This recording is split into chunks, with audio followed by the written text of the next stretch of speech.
তাহলে শুনবার তাহলে আমল করা লাগবে। আমল করবেন তো?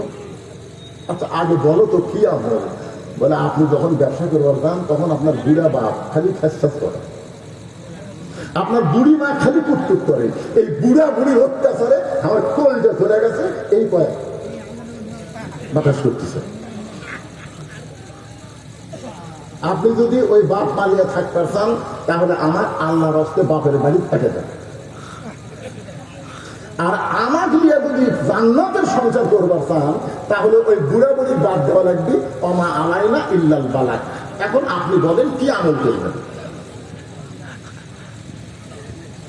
স্বামী খেদমতের নামে যে ওয়াজ করলো তাও শেষে কথা আমার আলাইনা ইল্লাল বালাগ, মানে আমার যা বলার আছে আমি বলে দিচ্ছি। এমন সময় সূরা মুলকের 2 নম্বর আয়াত, الذي خلق الموت والحياة ليبلوكم أيكم أحسن عملا। আল্লাহ তোকে সুন্দর আমলের পরীক্ষা করবি। তোর এখন সুন্দর আমল কি? সুন্দর আমল হচ্ছে ওয়াকাদা রাব্বুকা আল্লা তা'বুদু ইল্লা ইয়্যাহু ওয়া বিল ওয়ালিদাইনি ইহসানা।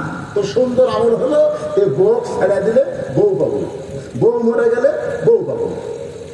কিন্তু যে বাপার বিরুদ্ধে তোর বউ তোর কাছে ওয়াজ করলো, এই বাপা যদি মরে যায় কিয়ামত পর্যন্ত কানলে বাপ মা পাবো না। যেটা মরলে পাবো না সেটার কাছে থাকবো, না যেটা মরলে বিয়ে করা যাবে সেটা দিব।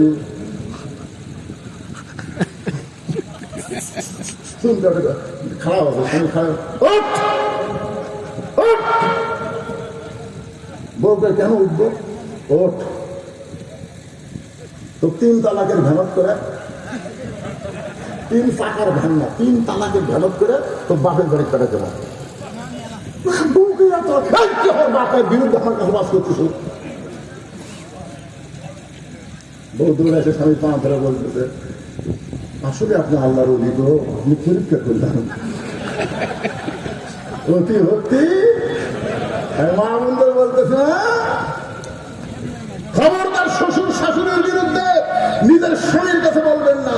আর প্রত্যেকটা স্বামীকে আমি বলতেছি, আপনার বউ যদি কোনদিন আপনার বাপ মায়ের বিরুদ্ধে বলে, আপনি খপ করে হাত ধরে বাপ মায়ের কাছে নিয়ে যাবেন। চপ বাবা চপ।